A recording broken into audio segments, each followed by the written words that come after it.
మనుషులకు కోతుల భాష రాదు, కోతులకు మనుషుల భాష అర్థం కాదు. ఆటి భాష ఆటిదే, మన భాష మనదే. కోతులు కానొస్తే షో షో అంటాం మనం, మనుషులు కానొస్తే అని అవి కూడా భయపడి మస్తు సౌండ్లు ఎత్తాయి. గింతే ఉంటుంది కదా వాళ్ళేగా. కానీ గా ఉత్తరప్రదేశ్లో ఒక పోలీస్ ఆఫీసర్ సార్ మాత్రం కోతితోటి ముద్దుగా ముచ్చట పెడుతుండు. ఆ కోతి కూడా గంతే. సారు గిట్లా చెప్తుంటే సిన్సియర్ స్టూడెంట్ ఇంటున్నట్టే, ఆయన చెప్పింది అంతా అర్థమైనట్టే చేస్తుందంటే. చూసిరా, నాకు చెప్పకుండా వచ్చి ఈడ మీటింగ్ ఏంది, సొల్లు మీటింగ్ ఆ సెటిల్మెంటా అన్నట్టే గీ సిఐ కూర్చున్న కుర్చీ మీద ఎక్కి ఎట్లా కూర్చుందో గీ కోతి. ఇంకా కోతి వచ్చి కూర్చుందన్న సంగతి సమజే. ఇగో పాటు పెన్ను తీసుకో అని ఆ కోతికి ఇస్తే ఏదో అర్థమైనట్టే తీసుకుంది అది కూడా.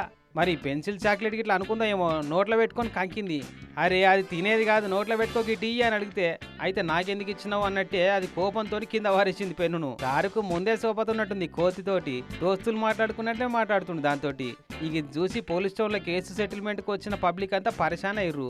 యూపీ రాష్ట్రం కాన్పూర్ జిల్లా Rajpur police station house officer Dinesh Gautam అట ఈ సారు. మామూలుగా ఇట్లా కోతులు దగ్గరికి వస్తే ఎసంటోలైనా భయపడి లేచి పక్కకు పోతారు. మరి ఈ కోతికి రాజ్పూర్ కొత్వాల్ సాబ్ కు ఇప్పటి సంది సోపతుందో గాని కోతి కలరు కాకి కలర్ మ్యాచ్ అయింది. ఇద్దరు నడుమ అండర్స్టాండింగ్ కూడా మంచిగానే ఉన్నట్టుంది చూస్తుంటే అనుకున్నారట ఆడు ఉన్నోళ్ళంతా.